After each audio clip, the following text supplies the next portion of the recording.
Welcome to episode 1.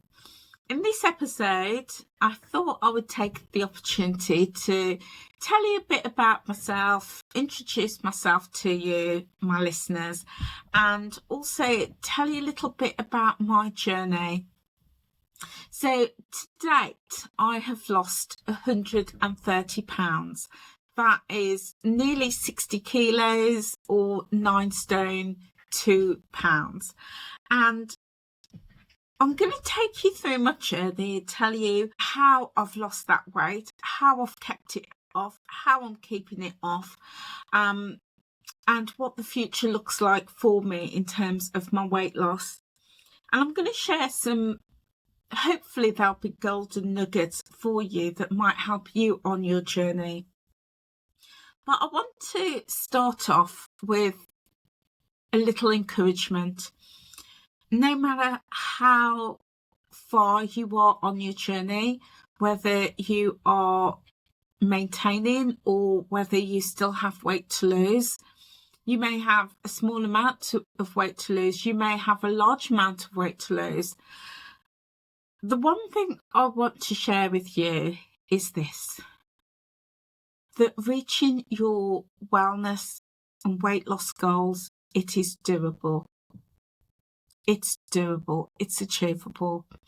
When I was part of weight loss clubs and programs, the one constant that I kept hearing from consultants, from coaches, from leaders, and then even from the community, I was hearing that weight loss is hard. It's hard to lose weight. And when I started changing that narrative and when I stopped believing that it's hard and I switched it to it's doable, it's achievable, there may be some challenges on the way, there may be some hurdles, there may even be some valleys, the highs and the lows, but when I stopped telling myself that it was hard and started believing that it's doable, it's achievable, and that I can do this, weight loss happened. Wherever you are on your journey, I would love for you just to hold on to that weight loss isn't hard, it's achievable, it's doable, and you can do it. So let me tell you a little bit about me and my journey. So I have always had a weight problem as far back as I can remember. It's been the one constant in my life, carrying excess weight. I say that has been my story up until the past 2 years or so. And during that time, I've never been slim and I've never felt slim up until, as I say, the past 2 years or so. And being overweight and obese has been part of who I have been, and it shaped my life. I was born 57 years ago, and I was the overweight baby, the plump kid, and that then developed into a plump teenager, and then the overweight and obese adult. And I was always hearing these messages from family, friends, teachers, from my parents, from doctors, from consultants, from everybody around me, hearing messages about my size, that I was big, I was fat, I needed to lose weight. And that was a real feature, and it might have been that it was mixed with other positives, but that was the loudest voice that I heard.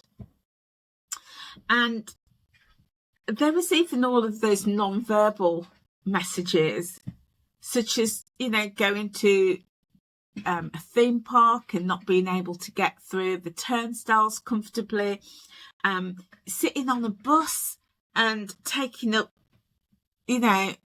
more space than I needed, and the person next to me was hanging off the end. Or it could be going on a plane and needing a seatbelt extension. All of those things were again reinforcing the fact that I was overweight.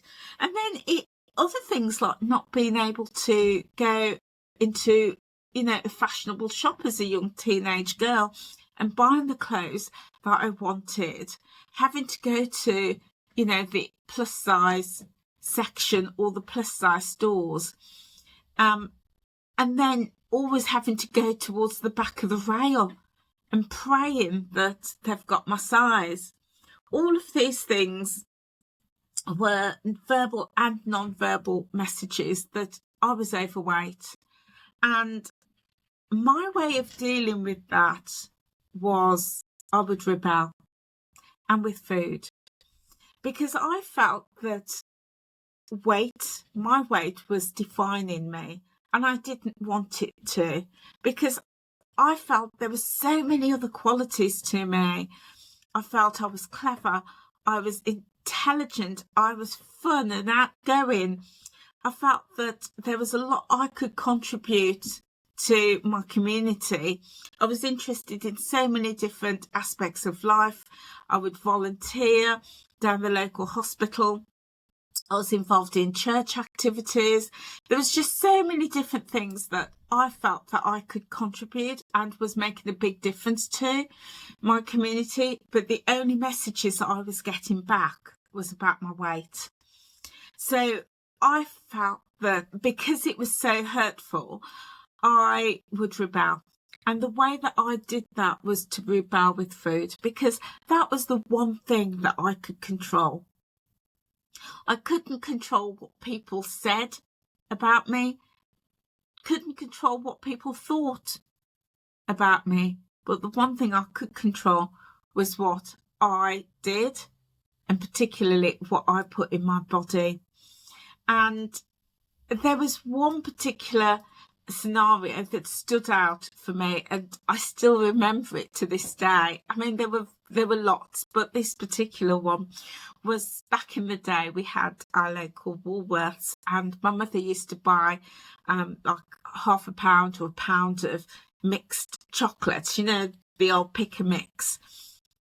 And I remember her saying that she was only going to give me one because I was overweight and I needed to lose weight. So I was only going to have one. And I remember thinking at the time, I was probably about 9 or 10 at the time, and I remember thinking, when I grow up, I'm going to go to Woolworths and I'm going to buy myself the biggest bag of chocolates and I'm going to stuff the lot. And that's exactly what I did. And that was my form of rebelling, and there was other things like, I could sneak extra biscuits, extra sweets, and it was never healthy meals. It wasn't all the delicious Caribbean foods that my parents gave to us when we were growing. Wasn't interested in sneaking those, although I loved that. That was, again, a really important part of me growing up, is having that delicious Caribbean food. But I wasn't sneaking that. And I certainly wasn't sneaking apples and oranges and fruit. No, it was always the biscuits, the crisps, the chocolates, the sweets, all of those things, because those were the foods that comforted me. It helped me push down those feelings of being rejected because of my weight. And it was the one thing that I could control. I could control how much I ate and when I ate it. And then I would like the feeling. I'd love the taste, the sweetness, the sugariness, the butteriness. I would like that. And that I found comforting. So rebelling with food became a constant feature for me. And growing up in a Caribbean household, I loved my cultural food. Oh, my parents used to do, the fried dumplings, the currygate, the rice and peas. Then at Christmas, we'd have like the black cake. Oh, delicious black cake or rum cake. Throughout the year, we'd have like the soups and the yam and the plantain and the potatoes. and all those hot milky drinks with coconut and cocoa powder. We'd have the cinnamon and the nutmeg, and then my mother used to make the most delicious coconut drops. I loved it. I loved it. And again, I would always gravitate to the sweet and sugary things, and because that's where I found comfort. So this was my trajectory as I was growing up. I was always known as the fat kid, the overweight child, the plump teenager. And when I got to about 18, I had a friend who had lost a lot of weight, and she said she'd joined Weight Watchers. So I was like, okay, well, can I come along with you? So I started going along to Weight Watchers with her. And looking back now, that was my first introduction to the whole weight loss industry. It started a journey of 40 years of being in and out of the weight loss industry. And it's a really interesting thing, because when I look back at photographs of me when I was like 18, 19, there wasn't a pick on me. I wasn't overweight as I imagined I was back then. All of those negative messages over the years made me really believe I was huge. I thought I was enormous. But when I look back at those photos, I'm like, goodness me, girl, there's not a pick on you. That I must have been about a size 14, 16 back then. So I really kind of surprised myself. But in my head, because of all those messages I was getting, really believed I was huge. So when I started Weight Watchers, I had about 2.5 stone to lose to get back into the normal, the Weight Watchers healthy, normal weight range. So I started going along to Weight Watchers, and as with a lot of programs that I've been in and out of over the years, did really well, mainly through restriction. And as I got almost to my goal, within about 0.5 stone or so, I stopped going, because I kind of felt like, why am I paying all of this money when I know how to lose weight? I've had a successful journey. So I stopped going to Weight Watchers. And then the thinking of, I'll start back on Monday, I'll get back on the diet on the Monday. And I went through this cycle. Well, that Monday never came. And over the weeks, over the months, I gained the weight back. And this was my pattern. I was in and out of Weight Watchers many times over the years, but not just Weight Watchers. I was also in and out of Slimming World. I'd done Atkins at the time in the 90s. That was really popular. I'd done like the egg diet, the cabbage soup diet. I used to buy magazines, and they used to have like a weekly 7-day plan on there. I used to buy those. I used to starve on those. They were just so not sustainable at all. Then I discovered the liquid diets, and at the time it was Cambridge. They've now changed their name, but it was Cambridge at the time. And a friend at church, another friend, had also done Cambridge, and she'd lost a huge amount of weight. So again, tried that, did that for a couple of weeks, couldn't sustain that, but I did lose a lot of weight, but it just wasn't sustainable. Then the weight went back on. And every time I'd done a plan or a program and I'd lost weight, because that was the easy bit. When I was in my 20s, 19, 20, early 20s, I had the energy to be able to do these programs and to restrict. and to lose weight, but it was never sustainable. And what would happen is over the weeks, over the months, when I stopped doing those programs, the weight would come back. But not just the weight, extra weight. Not just the weight I'd lost, but more. And this was my pattern. I would lose, stop, and then the weight would go back on. Over time, not only did the weight go back on, but I was damaging my health as well. And I became heavier, unfitter, and sicker.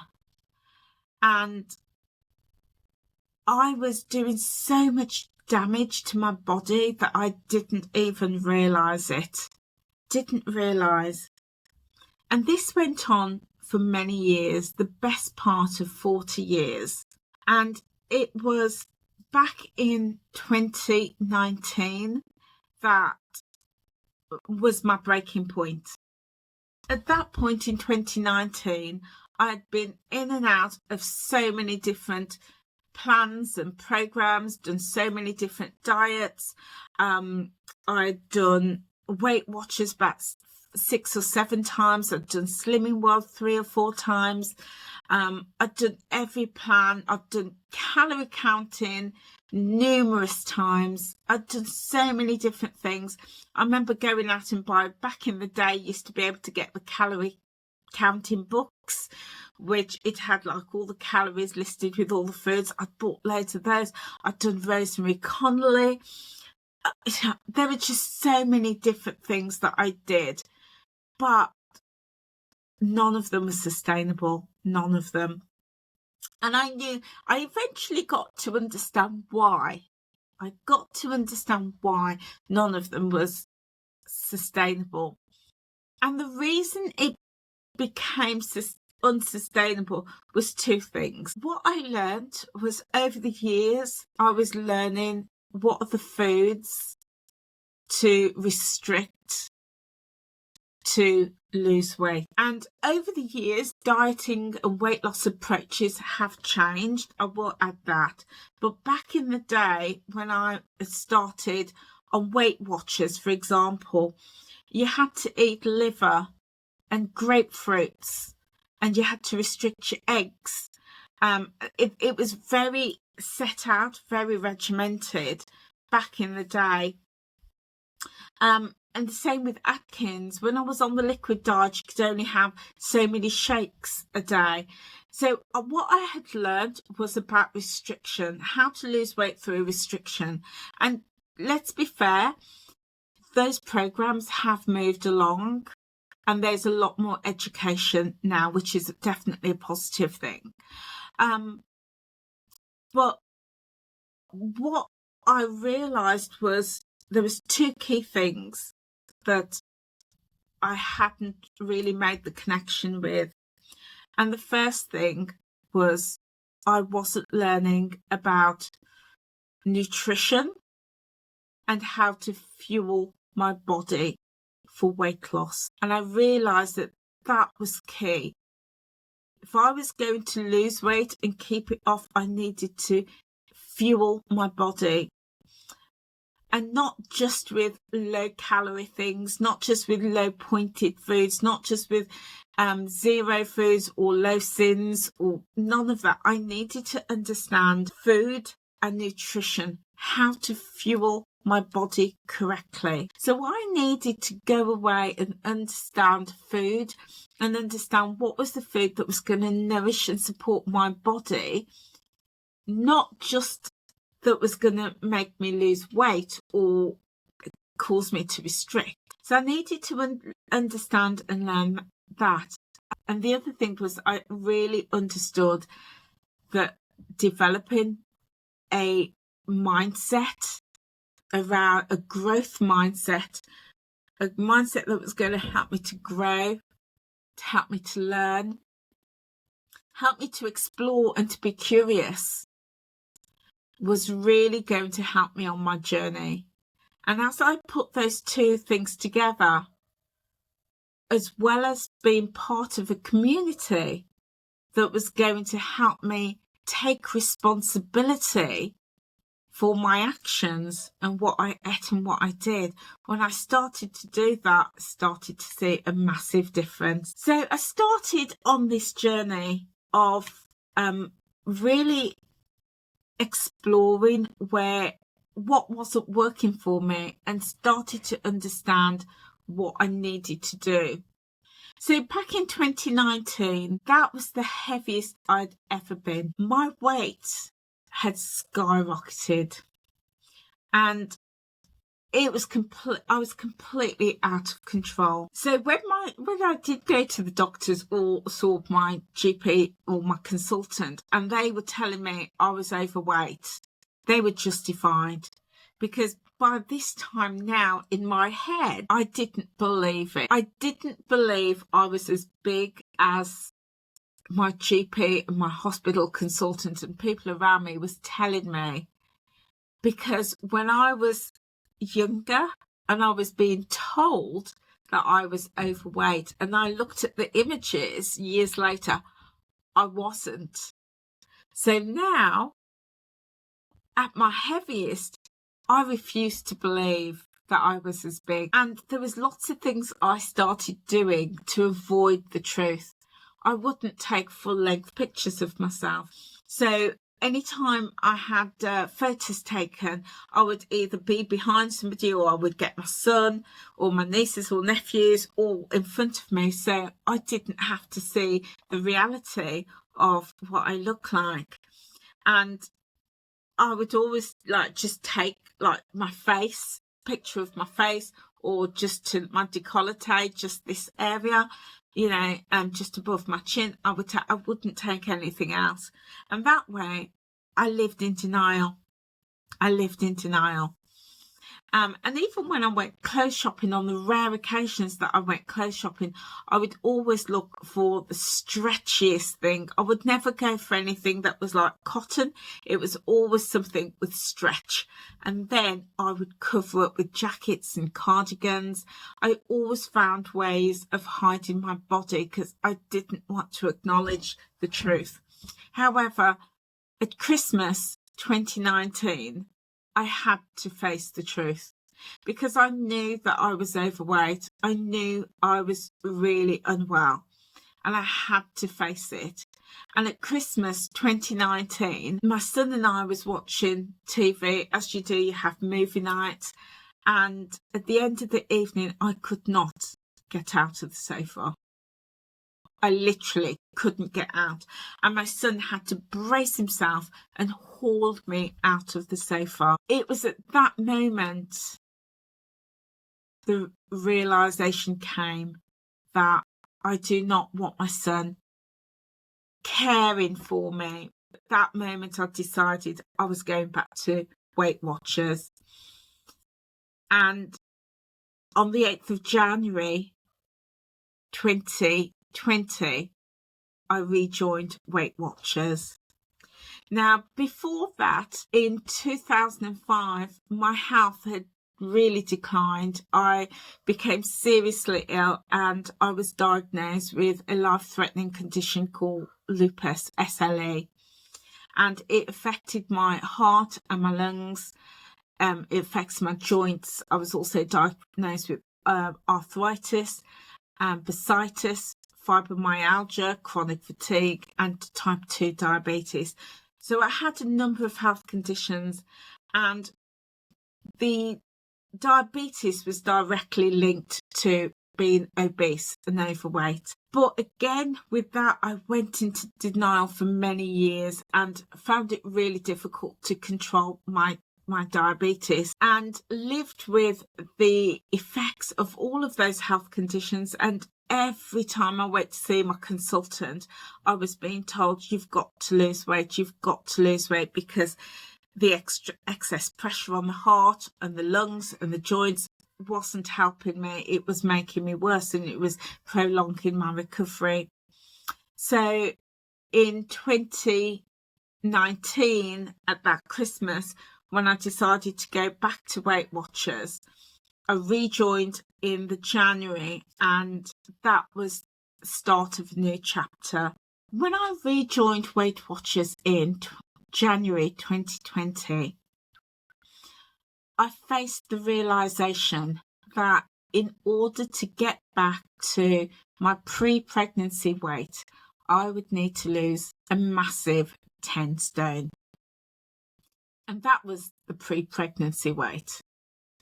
That wasn't the weight that I was at the start of my Weight Watchers journey way back when I was 18.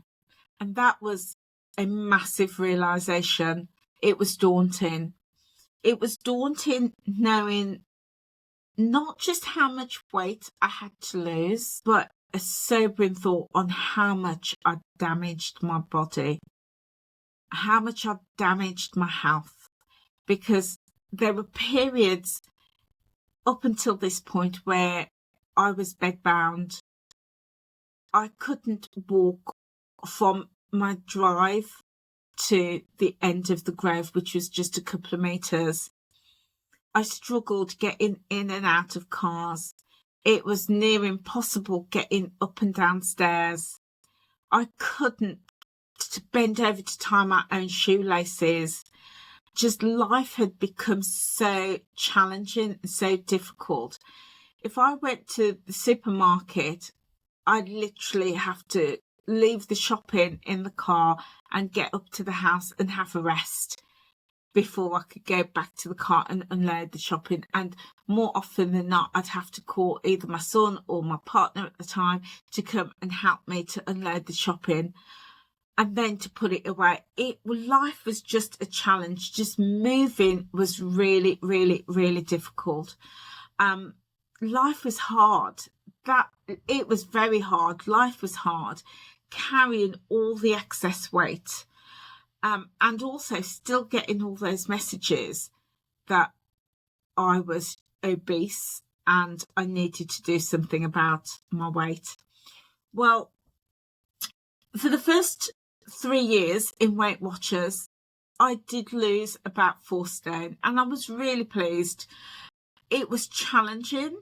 I had to get my head around the programme. It wasn't always very straightforward, and Weight Watchers kept changing the plans and changing the programs. But eventually I navigated my way through it, and I lost about 4 stone in the first 3 years or so. It was steady. It was really doable. And I didn't feel like I was on a diet because I made it work for me. What Weight Watchers taught me was the value of recipes and getting variety in my food so I don't get bored.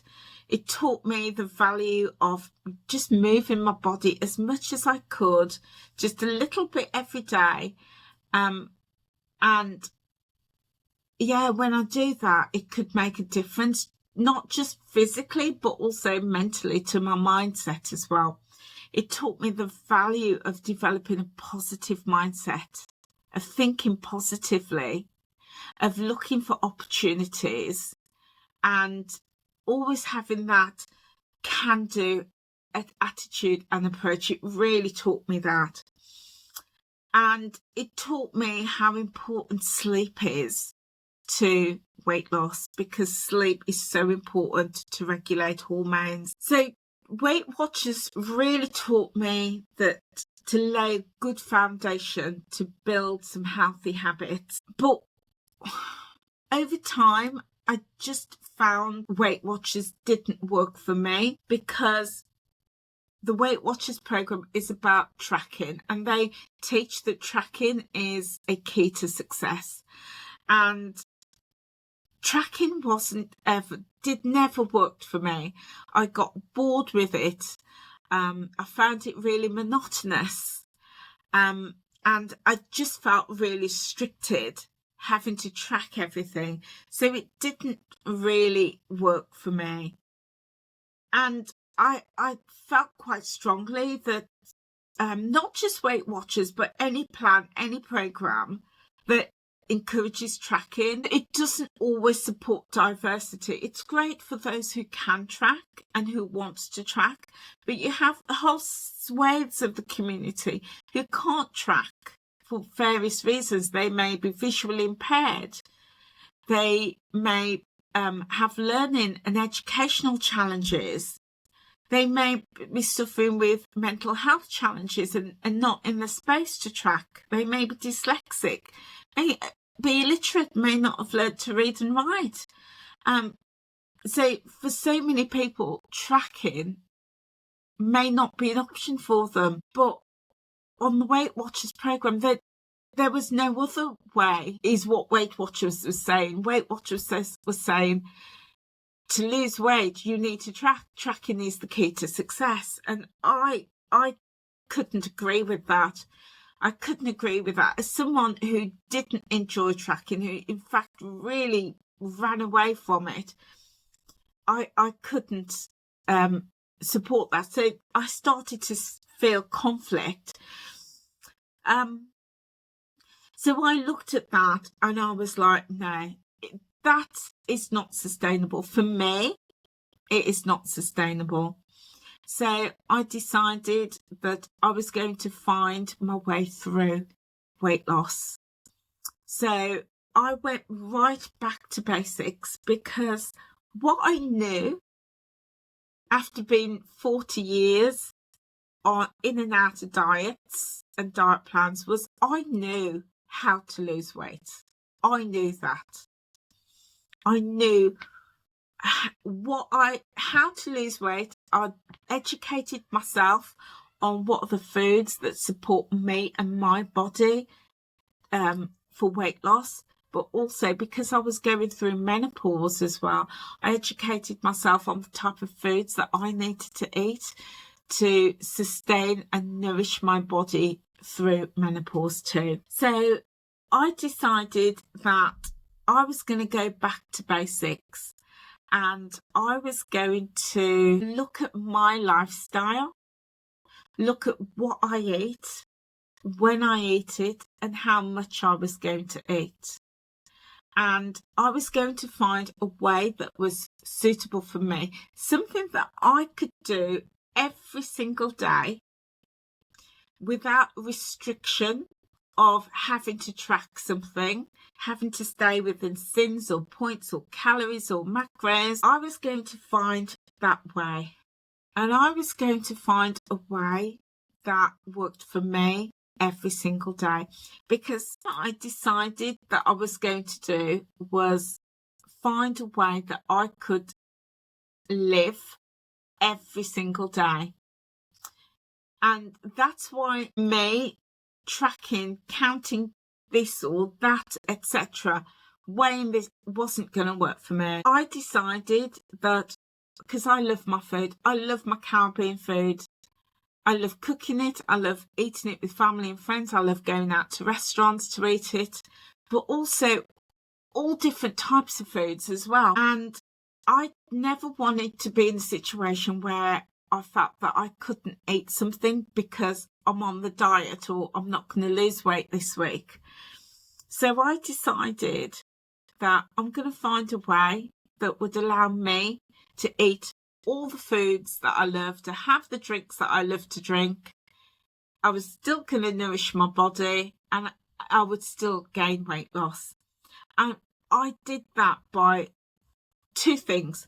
One, portion control. Really had to look at my portions. And secondly, eating mindfully. Living here in the West, in the UK, there is an abundance of food. Yeah, there's just such an abundance of food, and it's so easy to overeat. And that's what I was doing. I had overeaten for years, and all of that excess food that I'd overeaten had been stored as fat on my body. And now I needed to still eat to nourish my body, but in a portion size that would allow my body to turn to the reserves that have been stored and use that up to burn it up and create weight loss. And that's what I did. That's what I started doing, and that's what I do. And that has, eating like that has really made a massive difference for me, because now I eat and I enjoy my food and my drink with no shame, with no guilt, in a portion size that is just right for me and my body, but allows my body to burn the fat that it's already stored. And the other thing that has really helped me is in eating that small portion, to eat it really mindfully, to eat it slowly, to taste those flavours, to chew it, to taste those textures, and to really savour every mouthful. And when I eat mindfully and slowly, I eat a lot less. It allows me to still eat the foods that I want and the foods that I thoroughly enjoy, but I naturally end up eating a lot smaller portion. Having chosen to eat this way and live this way means there's no guilt whatsoever. And I move as often as I can, bearing in mind my health condition. I move as often as I can.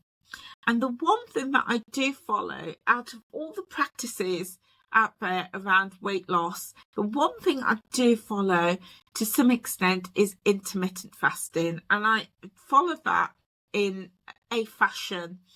So I typically don't eat after 7 o'clock. That is my one rule. I don't eat after 7 o'clock. I can do on a special occasion, but generally on a day-to-day basis, I don't eat later than that. And I typically try to start eating about 11, 12 o'clock. And eating like that just allows my body to again burn up any excess fat that it's got stored. There is a whole science behind this and lots of information out on YouTube and on podcasts about intermittent fasting. So if you want more information, please feel free to check different sources out. When lockdown came back in 2020, I regained a lot of weight. And that time of my life gave me a massive realisation. It made me realise that although at that point I was doing well on Weight Watchers, it made me realise that that programme wasn't sustainable for me. The whole weight loss industry heavily promotes that you can restart your journey as many times as you want. Restart every day if you want. And when I started to look at that messaging, I started to ask myself, why is that? Why is it that we're being told that we can restart as many times as we like? And I realised it's because these plans and programs are not sustainable. Now, there is a difference to restarting often as you like when you feel that you failed, as opposed to never giving up. There is a difference. And I realised that the being told that we can restart was a way of keeping me in the system, to keep me paying. And I realised that actually I wanted more than that. I didn't ever want to get to a point where I felt that I had to restart. I just wanted to start and just keep going. And for me, that was also a mindset shift as well, because there is a lot of guilt sometimes associated. And I was part of communities that, would almost call themselves out because they've had a slice of cake, or, they've had some ice cream, or they've had a pizza, and was trying to almost confess to it. And I was like, that's not how I want my journey to be. I want to be able to progress. My journey has to be like that. It's not about failing and restarting, but my journey has to be, I'm failing and growing. And in fact, let me rephrase that. there's no failure. It's only about learning and growing. So I realised that every time I had something that I thought I shouldn't, I started to ditch that mindset and think, no, I'm growing. I'm going to have the pizza, but next time I'll just have, half the pizza or a slice or two. So continually growing. I found that when I was part of these slimming clubs and slimming programs, I was just kept in that infantile state. And I needed to move forward and I needed to grow. But I also realised that the industry didn't support my cultural needs. I mentioned a couple of times, I love my cultural food. My parents raised me on Caribbean foods, and I loved that and I wanted that. And when I was doing these different programs, there was no options for that. These programs was assuming that, everybody should be eating cottage pie, lasagna, and roast beef and Yorkshire pudding, and there's absolutely nothing wrong in that. I love that. I love that type of food. But there was nothing in the Weight Watchers program, in the Slimming World program, on these programs and diet programs and plans that I was doing, keto, carnivore, etc., that included my cultural food. So I really just felt like I was on the outskirts of the communities that these programs were designed and developed for. In August 2022, I had an epiphany. At this point, I'd been in Weight Watchers for a good 3 years. I'd been a coach for that long, and I was trying to manage my own weight loss journey.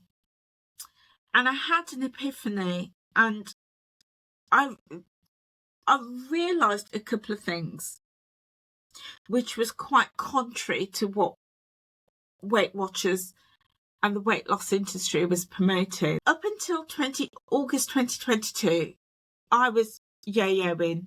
I'd lost weight, gained a little bit back, as you do. Then COVID came and I gained quite a bit because my lifestyle had changed. And I realised that that was not what I wanted to do. I wanted to find a way to lose weight and keep it off, because as I was getting older and in menopause, it was getting harder to lose the weight that I regained. And I felt like a square peg trying to fit into the round hole. I missed my cultural foods. There was nowhere where I felt that within the program it embraced my cultural food. I hated tracking. I wasn't going to track. I felt restricted, and I felt that the scales that the weight loss clubs were promoting, that we weigh ourselves daily or weekly, I felt that it was a massive hindrance to me. So I decided I'm not going to weigh. I'm not going to weigh myself. I'm going to disconnect from the scales. I took out the batteries. I hid them. Got rid of them out of my life. It was a big step. It was a brave step. It was a difficult step, but a step that I really wanted to take. And I didn't weigh myself for 9 weeks. And it would have been longer had somebody not said to me, you look like you've lost a lot of weight. And at that point that they said it, I thought, okay, I'm going to take the scales out and I'm going to weigh myself. And I did. And when I did, I'd lost 16 pounds. 16 pounds in 9 weeks. And what made the difference for me was, unlike with Weight Watchers, they were saying the key to success is tracking and weighing yourselves regularly. I was like, no, I'm not going to track and I'm not weighing myself, because that then allowed me just to focus in on healthy habits. It allowed me to say, okay, I'm just going to solely focus on what I'm eating, how much I'm eating, let me eat mindfully, let me move my body, and let me focus on positive things going on in my life, without the scales, getting caught up in the number on the scales. Because I realised that it doesn't matter how often you weigh. You can weigh yourself daily, weekly, monthly. You could weigh yourself several times a day. That is never going to get you weight loss. Never. The only thing that's going to get weight loss is what we actually do. But what we do consistently, what we do regularly, and we have to commit to that. I also, in that 9 weeks, I also relaxed. I stopped stressing. Stopped stressing about wanting to lose weight, wanting those numbers to shift. And I took the focus off the number on the scale and losing weight to improving my health. I needed to improve my health because I realised that if I don't have good health, nothing matters. I needed to get my diabetes under control. And for that, I needed to eat the right foods. I need to move. I needed to move my body for my arthritis because you've got to keep your joints moving. I needed to focus in on my sleep as well to build up good sleep hygiene so I can get my body the rest that it needs. And that, as we know, also regulate hormones, especially during menopause. So taking my focus off the scale and not worrying about that number, but focusing on all of those other positives really made a massive difference to me. And I say I lost 16 pounds in 9 weeks. I started trusting myself. And I realised that for the past 40 years being caught up in the weight loss industry, that I knew how to lose weight. I was an expert at losing weight. I knew how to lose weight. But it was the industry that had caused me to be confused. Should I have high fat or low fat? Should I have lots of carbs or cut out my carbs? Should I eat grass-fed beef? Should I eat homegrown eggs? There was just so many things that I was completely confused about. So I needed just to silence the noise and go back to basics. So in order to do that, I went back to cooking. Started cooking from scratch, and I started going back to whole foods. So foods that are grown is my key thing. If it's grown or if it grows, I'm having it. If it comes out of a factory and it's been processed, it's gone through a process where it starts off as one thing and it finishes off as another, and that's the factory process, then that type of thing I will eat. I'm not going to lie, I do eat that, but it's in minimum quantities. So for example, potatoes goes into a factory, it comes out as crisps. Yeah. Those things keep to a minimum, but buying potatoes that grow, I cook them, keep it in its state, that's the food that I eat. So at least 80 to 90% of my food is like that. It's grown, it's whole foods. And I started getting in the kitchen and I started cooking. And I do a lot of batch cooking as well, just to save me time. I do have some recipes that I've cooked, which is available on my main YouTube channel at timeoutwithangela. So feel free to check those out. So I started eating whole foods. I started reducing ultra processed foods. I didn't get rid of them completely, but just started to reduce them. I started going back to full fat. So full fat cheese, full fat mayo, full fat Philadelphia, things like that. I didn't want the reduced fat or the low fat. To me, it tastes better, and I would also have a lot less as well. I was able to manage my portions that way too. I started eating mindfully, started really eating slowly, tasting my food, savouring my food and really enjoying it. And I also started to really focus in on my self-care. And my motto is get up, dress up and show up. And that was about me and my mindset, how I was feeling about myself, what I would tell myself, and all those positive messages that I would give to myself just by dressing up, getting up and showing up. And I started to change some of the narratives in my head. I started to tell myself that, I am clever, that I am intelligent, that I can achieve anything that I want, that everything is doable, that I am beautiful, that I am kind and I am generous, I am loving and I am fun. Started really reinforcing those messages to myself every day with lots of positive affirmations. And as I started doing this, I started to believe in me, believe myself. And I started to believe that I can lose weight and I can keep it off. And since I've had this epiphany back in 2022, I've lost the bulk of my weight. To date, I've lost 130 pounds, which is 9 stone, 2 pounds, and well over 56 kg. And as I said at the top of this podcast, the one thing that I did is I stopped telling myself that weight loss is hard. Stopped doing that.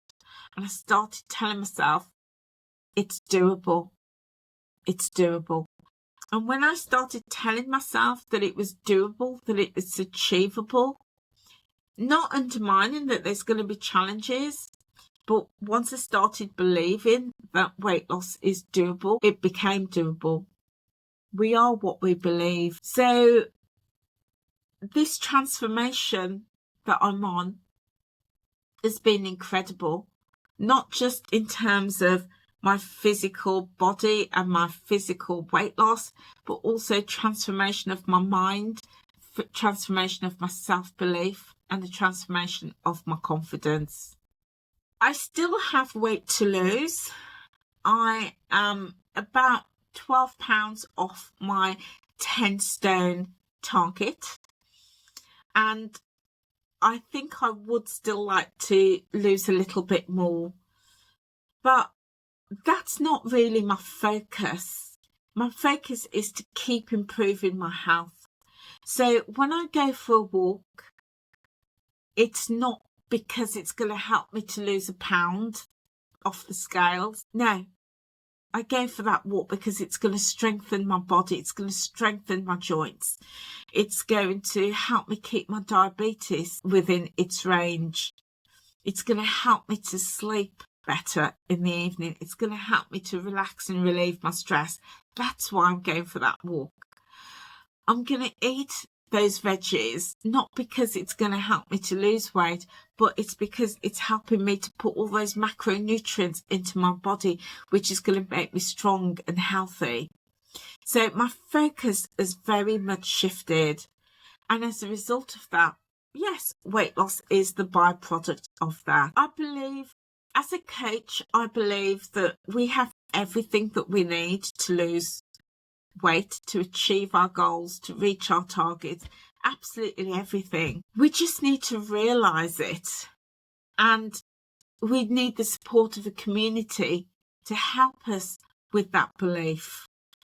But it's absolutely doable. Everything we want to do, it is doable.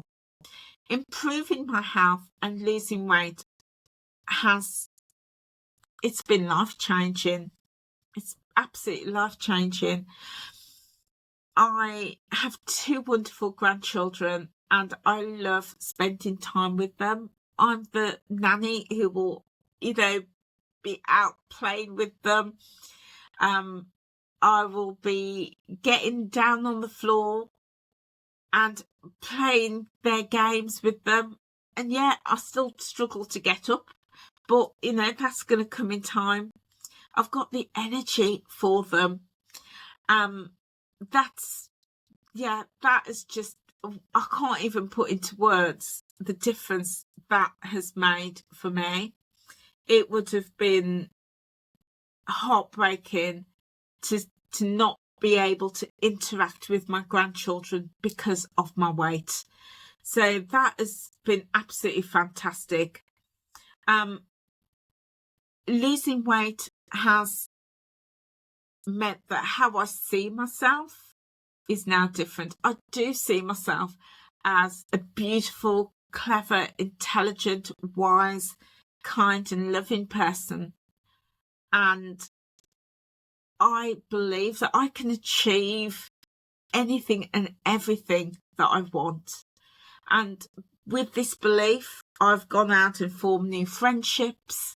I've got great friendship groups, and we meet, we travel the country and we do lots of different things.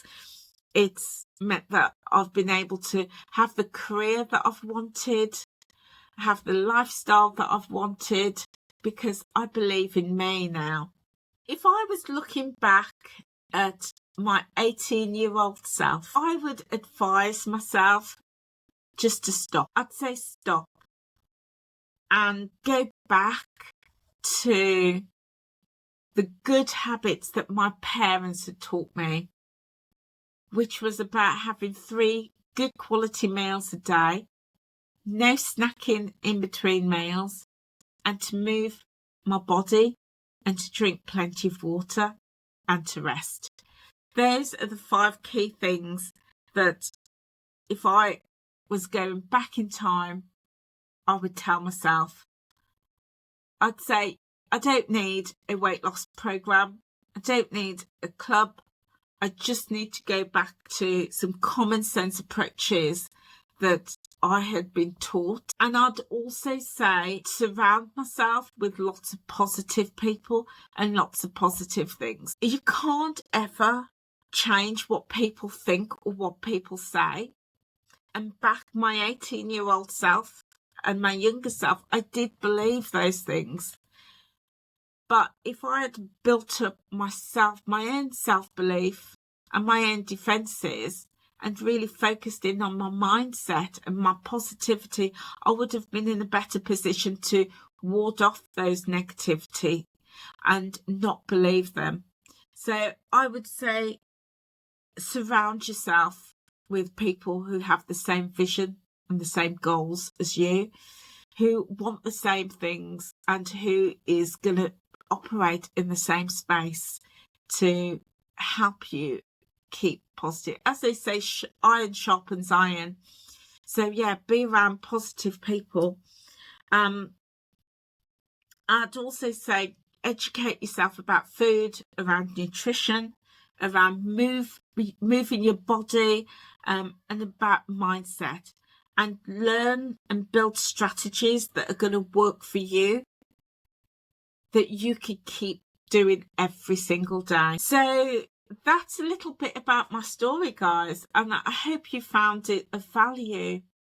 On this podcast, we're going to be exploring weight loss, exploring different plans and different programs. We're going to have different guests on, and you could hear other people's stories, and hopefully there'll be something that will resonate with you. So guys, thank you so much for being with me.